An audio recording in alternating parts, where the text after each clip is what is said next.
Everyone, welcome to my channel the student leader, जिसमें आज हम कवर करने वाले हैं क्लास 10th एनसीईआरटी बुक का second chapter long walk to freedom by Nelson Mandela. बच्चों, इसमें हम पढ़ने वाले हैं कि कैसे नेल्सन मंडेला जी एक ब्लैक प्रेसिडेंट बनते हैं और ये उस दिन की स्टोरी है पूरी उनके द्वारा लिखी गई जिस दिन वहाँ पे जो इनजस्टिस ऑफ अपार्थेड सिस्टम खत्म हो जाता है, यानी कि रेशियल डिस्क्रिमिनेशन पूरी तरीके से एंड हो जाता है, डेमोक्रेसी आ जाती है, सबको इक्वल राइट्स मिल जाते हैं और उसी दिन वहाँ पे न्यू अफ्रीका का इनॉग्रेशन होता है। ठीक है, so let us start. Starting में we'll be giving you the author's introduction की ऑथर के बारे में बहुत इंपॉर्टेंट है जानना, क्योंकि he is political figure, very important political figure, इनके ऊपर क्वेश्चन आंसर आ सकते हैं। तो पढ़ लेते हैं। Nelson Mandela born in South Africa in 1918, freedom fighter against apartheid, spent 27 years in prison, became the first black president of South Africa in 1994 and a Nobel Peace Prize winner। तो ये सब आप लोगों को जान लेना है कि जो नेल्सन मंडेला जी थे वो बॉर्न हुए थे 1918 में साउथ अफ्रीका में और वो एक बड़े होके एक फ्रीडम फाइटर बने, एक अपार्थेड सिस्टम यानी कि रेशियल डिस्क्रिमिनेशन के अगेंस्ट, जिन्होंने अपनी लाइफ के 27 ईयर्स जेल में बिताए हैं अफ्रीका को इंडिपेंडेंस दिलाने के लिए और पहले ब्लैक प्रेसिडेंट बन करके उभरे हैं और वो प्रेसिडेंट बनते हैं 1994 में। उसके बाद due to his moments for peace उनको मिलता है नोबेल पीस प्राइज विनर। ठीक है, अवार्ड मिलता है।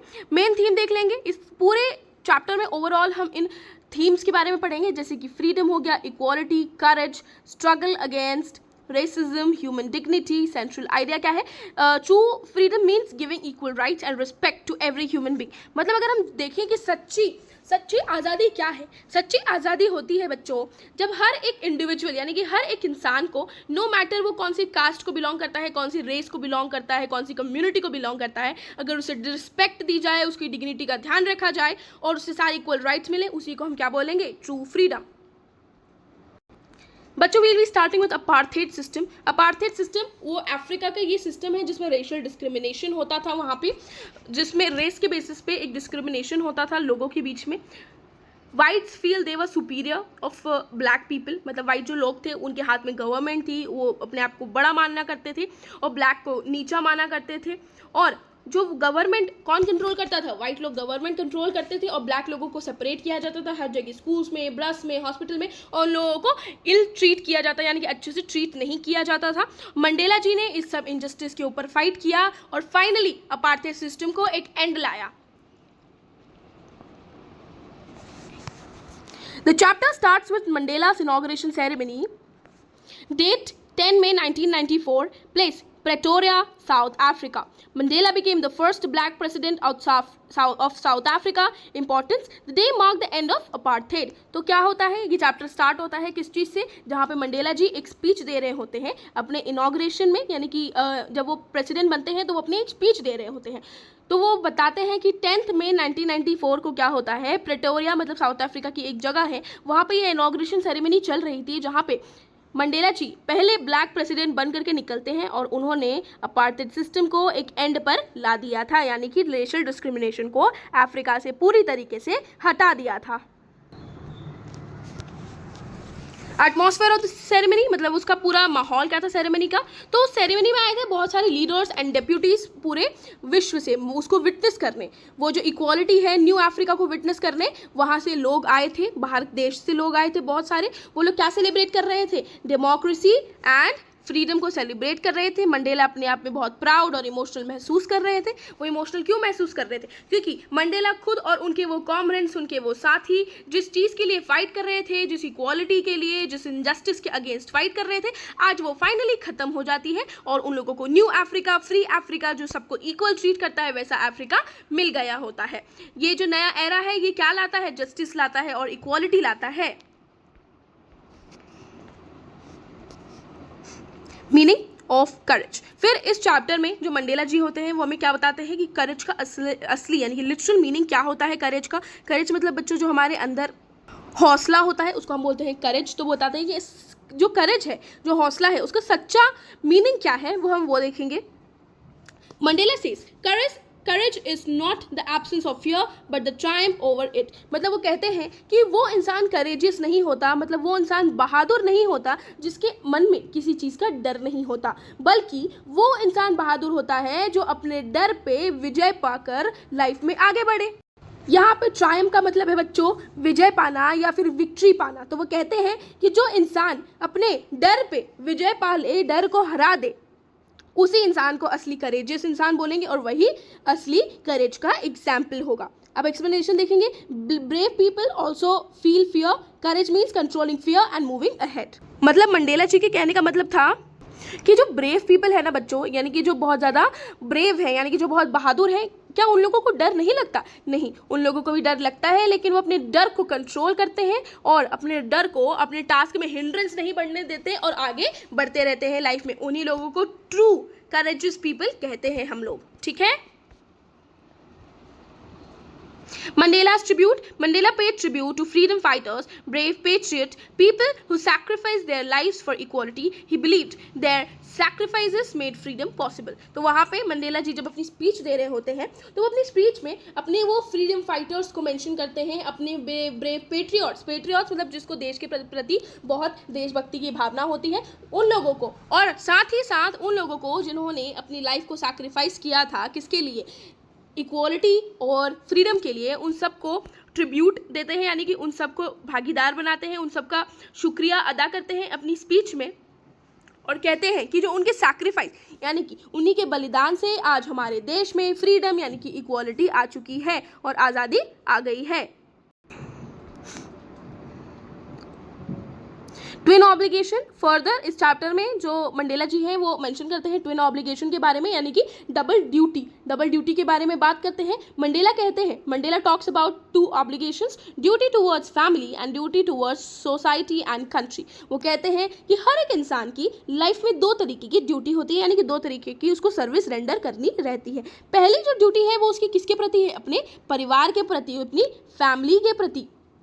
जो दूसरी ड्यूटी है उसकी वो किसके प्रति है? जो उसकी दूसरी ड्यूटी है वो है सोसाइटी और कंट्री के प्रति, यानी कि सोशल वर्क भी उसे करना पड़ेगा, अपने देश के लिए देशभक्ति भी दिखानी पड़ेगी। तो हर इंसान के दो काम होते हैं। लेकिन बच्चों जब साउथ अफ्रीका में अपार्थाइड सिस्टम था ना, तब अपार्थाइड सिस्टम के अंदर जो ब्लैक पीपल थे उन लोगों को जो डबल ड्यूटी पे करना अलाउड नहीं था। उन लोगों को फ्रीडम ही नहीं थी कि वो दोनों ड्यूटी पे कर पाएँ। Either they would look after their family और they could just do society work और उनकी ड्यूटी को फुलफिल करना, क्योंकि उन लोगों को इक्वल राइट्स ही नहीं दिए गए थे, उतनी फ्रीडम नहीं दी गई थी कि वो अपने कंट्री के लिए कुछ काम कर सके।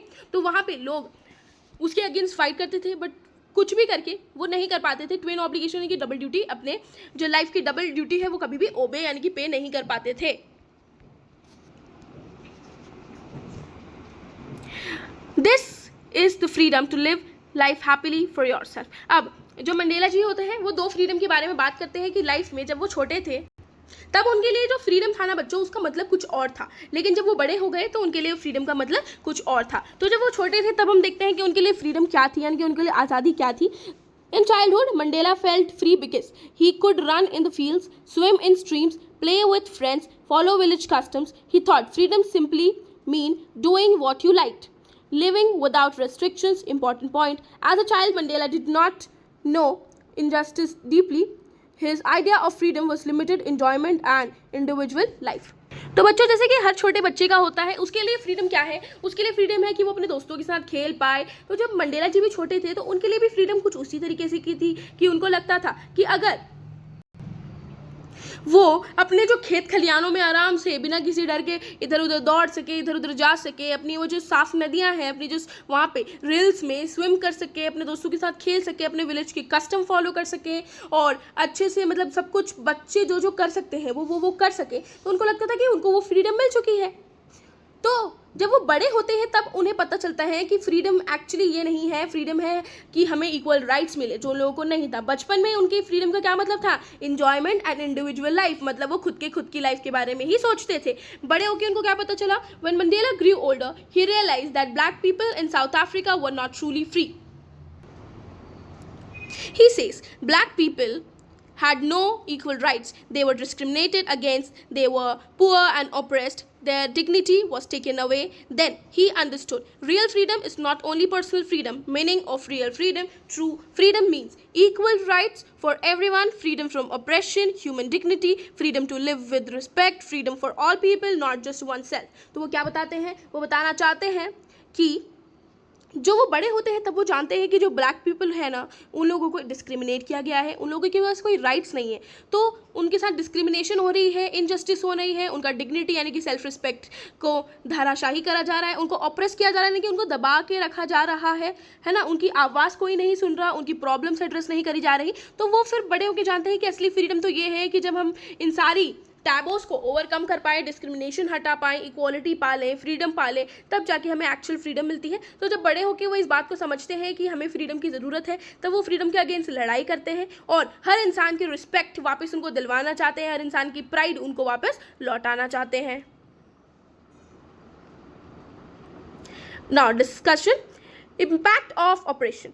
अब वो बताते हैं कि क्या इम्पैक्ट है ऑपरेशन का। ऑपरेशन मतलब दबाव, अगर आप किसी के ऊपर दबाव डालते हैं तो क्या होता है। Mandela says oppressor and oppressed both lose humanity. Mandela ji कहते हैं यहाँ पे कि जो ऑपरेशन है ना बच्चों, ऑपरेशन यानी कि अगर हम किसी के ऊपर दबाव डाल के रखते हैं, किसी के ऊपर बहुत ज़्यादा प्रेशर डालते हैं, तो जो प्रेशर डालता है ना बच्चों उसको कहते हैं ऑपरेसर, और जिसके ऊपर ये सब बीत रही होती है उसको हम कहते हैं ऑपरेस्ड। तो दोनों के दोनों क्या लूज़ करते हैं बच्चों? ह्यूमैनिटी यानी कि इंसानियत को भुला देते हैं। क्यों दोनों के दोनों की इंसानियत छीन ली जाती है बच्चों? दोनों के दोनों की इंसानियत क्यों छीन ली गई है उन लोगों से? क्योंकि बच्चों जो ऑपरेस कर रहा है, मतलब जो दबाव डाल रहा है, वो खुद उसने अपनी जो इमोशंस होते हैं, इंसानियत के इमोशंस, कंपैशन, उस सबको, एम्पैथी, उस सबको क्या कर दिया है? लूज़ कर दिया है। तो उसने अपनी इंसानियत उस वे में लूज़ कर ली है। और जो ऑपरेस हुआ है उसके साथ उसने कैसे अपनी इंसानियत लूज़ करी है? क्योंकि उसने इतनी क्रूएलिटी झेल ली है जो इंसानियत उसके अंदर की मर गई है। तो इस चीज़ से क्या पता चलता है कि ऑपरेसर और ऑपरेस दोनों की इंसानियत क्या हो गई है? चली गई है, लूज़ कर दी है उन दोनों ने अपनी humanity. Explanation: the oppressed lose freedom, यानी कि जो ऑपरेस्ड है, जैसे हमने देखा कि जिसके ऊपर दबाव डाला जा रहा है उसका क्या चला जाता है? फ्रीडम, यानी कि उसकी आज़ादी चली जाती है। और जो ऑपरेसर होता है वो अपनी क्रूएलिटी और इनह्यूमन बिहेवियर से अपनी ह्यूमैनिटी को एक्सटिंग्विश कर देता है। ठीक है, powerful line from the chapter. To be free is not merely to cast off one's chain, meaning freedom is not just personal liberty, it means respecting others freedom too. अगर आपको freedom चाहिए तो इसका मतलब ये नहीं कि सिर्फ आप अपनी पर्सनल फ्रीडम के बारे में सोचें, बल्कि आपको उन लोगों के बारे में भी सोचना है, उनकी रिस्पेक्ट यानी कि दूसरे लोगों की रिस्पेक्ट और फ्रीडम का भी ध्यान रखना है। लिटरल वैल्यूज, क्या क्या लिटरल वैल्यूज सीखी है हमने पूरे चैप्टर में? Literal values of the chapter teachers equality amongst human, importance of democracy, respect for human beings, power of discrimination और वैल्यू ऑफ सैक्रिफाइस। ये सब आप लिख लीजिए। और बच्चों इसमें एक चीज़ मेंशन नहीं करी हुई है पीपीटी में कि जो मंडेला जी है वो अपने कॉमरेंट्स यानी कि अपने सहपाठी कॉमरेंट, बच्चों पहले हम देख लेते हैं कि कॉमरेंट किसको बोलते हैं। बच्चों कॉमरेंट हम उन लोगों को बोलते हैं जो सेल्फलेस फीलिंग यानी कि अपने सेल्फलेस, अपने बारे में ना सोच के, अपने देश के बारे में, एक पर्टिकुलर आइडिया और थीम के बारे में सोच करके अपनी लाइफ को सैक्रिफाइस कर देते हैं, अपनी लाइफ का बलिदान दे देते हैं, उन लोगों को कॉमरेंट बोलते हैं। तो मंडेला जी कहते हैं कि मैं अपने उन कॉमरेंट्स को भी कहना चाहूँगा कि वो लोग थे रियल पीपल जिन्होंने क्या करी, आज़ादी की लड़ाई में हाँ सहयोग दिया, और आज उन्हीं लोगों के कारण हमारे देश को फ्रीडम मिली है और अपार्थाइड सिस्टम खत्म हुआ है। तो बच्चों अगर आप लोगों को इस चैप्टर के क्वेश्चन आंसर या एमसीक्यू या समरी सिनॉप्सिस कुछ भी चाहिए हो, आप कमेंट सेक्शन में बोल सकते हैं, मैं आपको प्रोवाइड कर दूंगी। सो आज के लिए इतना ही। Thank you so much.